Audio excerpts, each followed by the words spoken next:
Uma das maiores incorporadoras chinesas enfrenta ali turbulência ao tentar atrasar pagamentos de títulos onshore. Isso acabou elevando uma ansiedade, vamos dizer assim, nos mercados e pressionando o Pequim a apoiar o setor imobiliário, vital para a economia.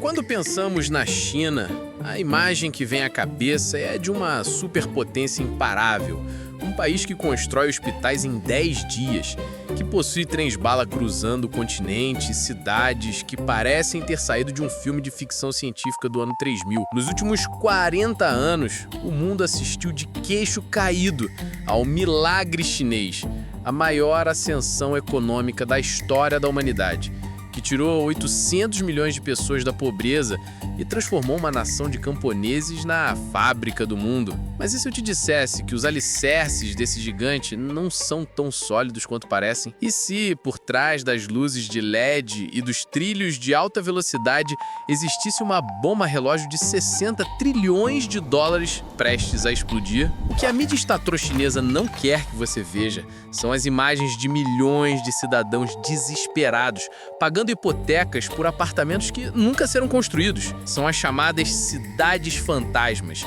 metrópoles inteiras com aeroportos, shoppings e avenidas largas onde ninguém vive. O que está acontecendo na China hoje não é apenas uma crise econômica, é o desmoronamento de um modelo que sustentou o crescimento global por décadas. Enquanto o mundo se preocupa com armas nucleares ou guerras comerciais, o verdadeiro perigo pode estar no concreto. A China construiu demais, pegou dinheiro emprestado demais e agora a conta chegou. E quando um gigante desse tamanho cai, o tremor é sentido no mundo todo, inclusive aqui no Brasil. Será que estamos testemunhando o fim do século chinês antes mesmo dele começar?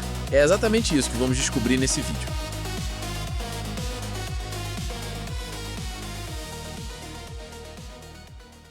Fala galera, aqui é o Felipe do canal Momento Histórico. Normalmente nós falamos sobre o passado, mas hoje precisamos usar a história para entender o presente e principalmente o futuro da economia mundial. Se você gosta de entender como as engrenagens do mundo funcionam, da geopolítica aos bastidores da economia que afetam o seu bolso, já se inscreve no canal e ativa o sininho. Nós estamos preparando uma série de documentários aprofundados como esse e você não vai querer perder.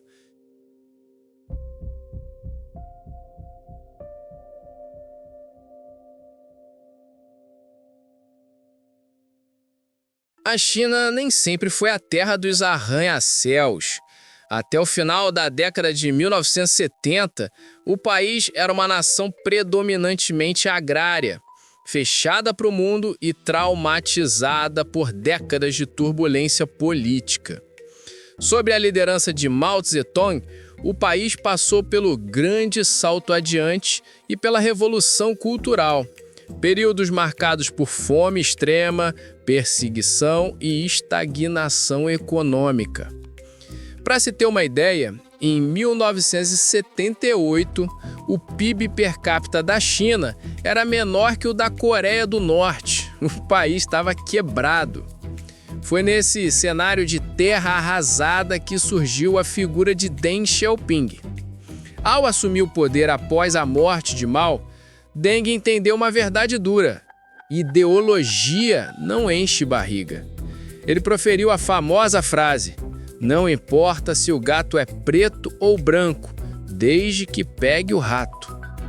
Deng iniciou as reformas e abertura. Ele criou as zonas econômicas especiais, áreas onde o capitalismo era permitido dentro do regime comunista. Shenzhen, que era uma vila de pescadores vizinha a Hong Kong, foi o laboratório desse experimento.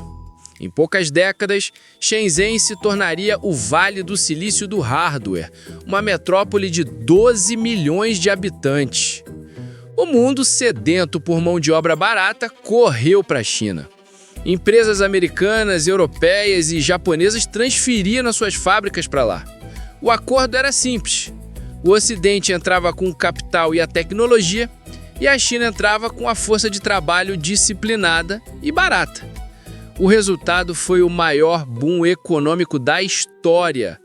O governo chinês, obcecado em manter a estabilidade social através do crescimento, fez um pacto implícito com a população. Vocês abrem mão da liberdade política e, em troca, nós garantimos que vocês ficarão ricos. E por muito tempo isso funcionou. A classe média chinesa explodiu, o consumo aumentou e a China se tornou a segunda maior economia do mundo. Mas havia um problema. Para manter o PIB crescendo a taxas de 10% ao ano, a China precisava de combustível. E quando as exportações já não eram suficientes para puxar esse crescimento sozinhas, o governo descobriu uma nova droga viciante para a economia: o concreto.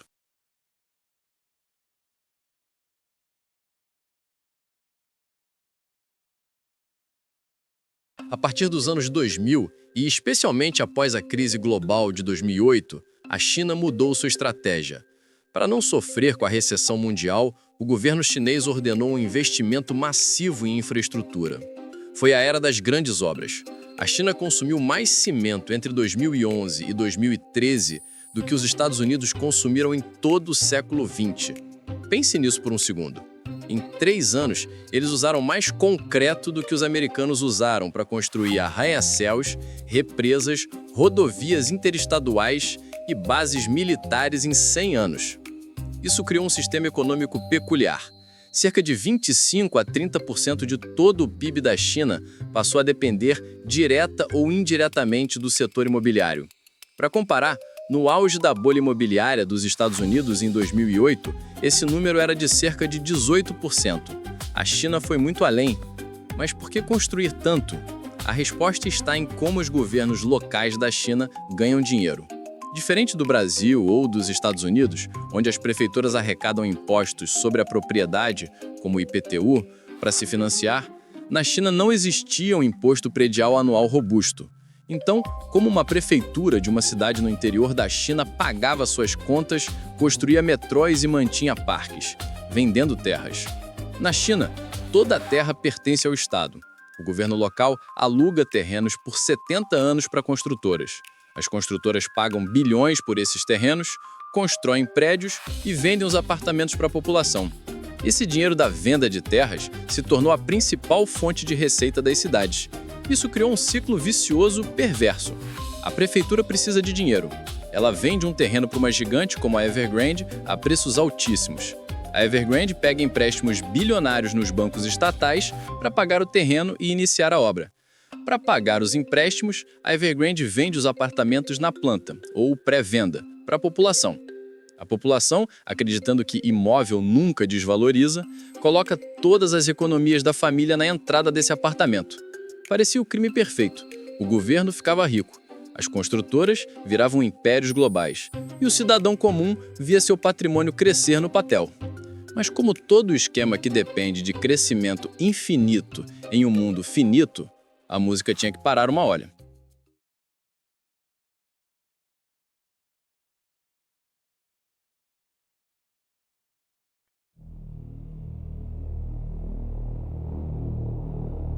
O ritmo de construção foi tão frenético que a oferta superou e muito a demanda real. Surgiram as famosas cidades fantasmas.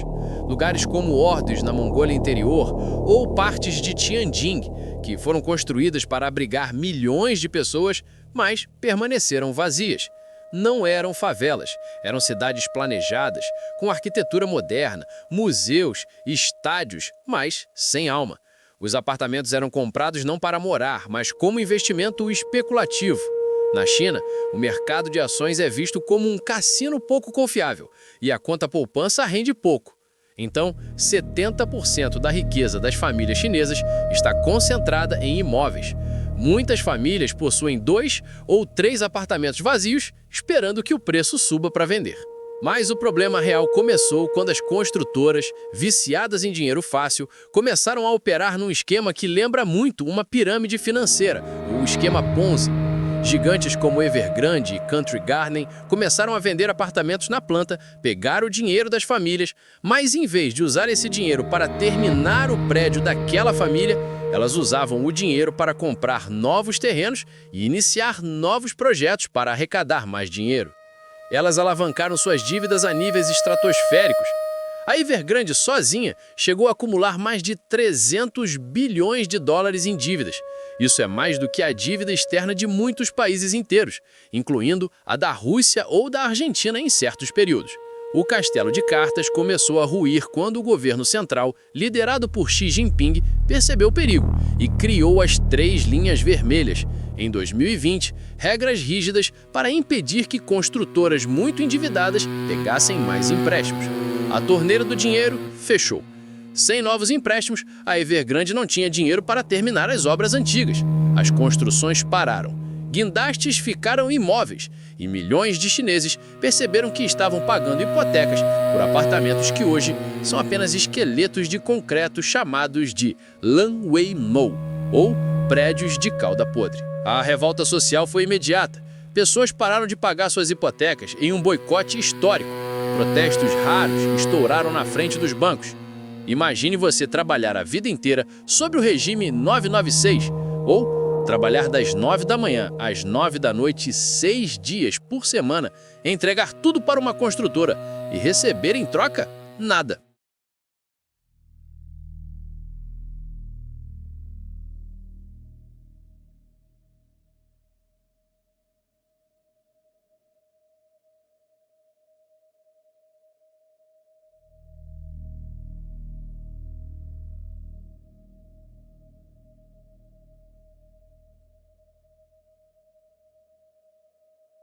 Se a crise imobiliária fosse o único problema, talvez a China, com suas reservas cambiais trilionárias, conseguisse resolver injetando dinheiro.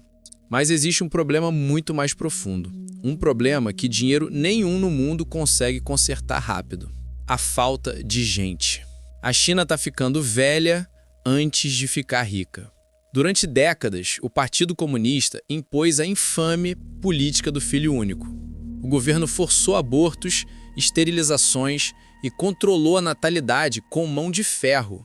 O objetivo era evitar que a população crescesse demais e consumisse os recursos. Funcionou. Até demais. Hoje, a China enfrenta um colapso demográfico.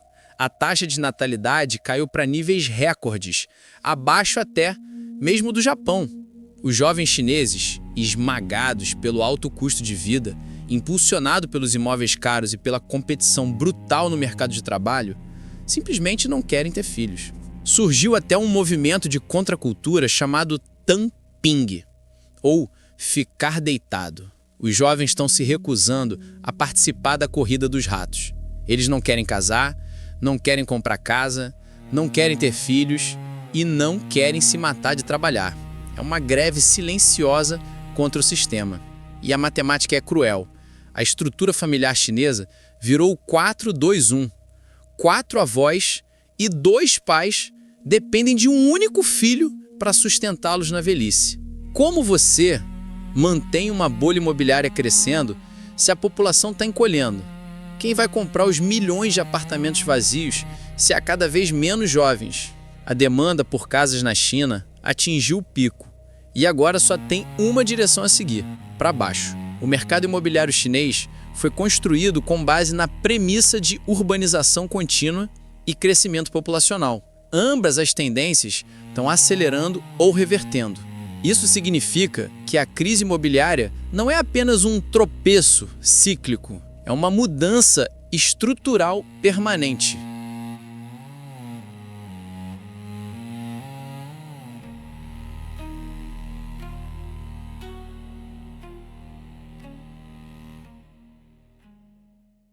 Mas, Felipe, eu moro no Brasil. O que eu tenho a ver com um prédio inacabado em Pequim? A resposta é tudo. A China é o maior parceiro comercial do Brasil e de mais de 120 países no mundo. Se a construção civil na China para, a demanda por minério de ferro da Vale despenca. A demanda por cobre, aço e cimento cai globalmente. Se a economia chinesa entra em recessão ou estagnação, um cenário que economistas chamam de japonização, referindo-se às décadas perdidas do Japão, o mundo inteiro sente o frio. Menos consumo chinês significa menos exportação de soja brasileira, menos carne vendida, menos commodities circulando. Além disso, a instabilidade interna na China torna o governo de Xi Jinping mais imprevisível. Historicamente, quando regimes autoritários enfrentam crises domésticas graves, eles tendem a buscar conflitos externos para reacender o nacionalismo e distrair a população. É aqui que a tensão com Taiwan se torna ainda mais perigosa. Uma China economicamente ferida pode ser, paradoxalmente, uma China militarmente mais agressiva. O modelo de capitalismo de Estado chinês, que parecia invencível, está mostrando suas rachaduras. A centralização excessiva de poder nas mãos de Xi Jinping, a repressão ao setor privado, como vimos com Jack Ma e o Alibaba, e a insistência em políticas de Covid-0 por tempo demais fragilizaram a confiança dos investidores. O dinheiro estrangeiro está saindo da China em ritmo recorde. As multinacionais estão buscando alternativas na Índia, no Vietnã e no México. O sonho de ultrapassar os Estados Unidos e se tornar a maior economia do mundo, que parecia uma certeza há 10 anos, agora é questionado por muitos analistas.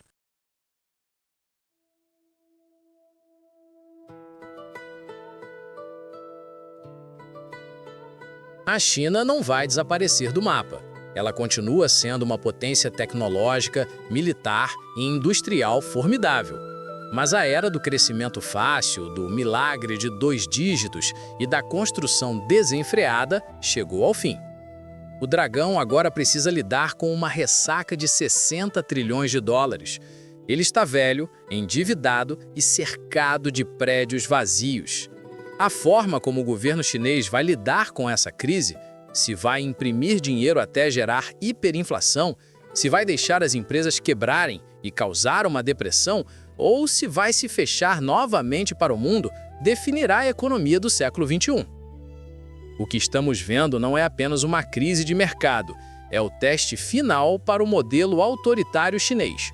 Eles prometeram prosperidade em troca de liberdade. Se a prosperidade for embora, o que sobra?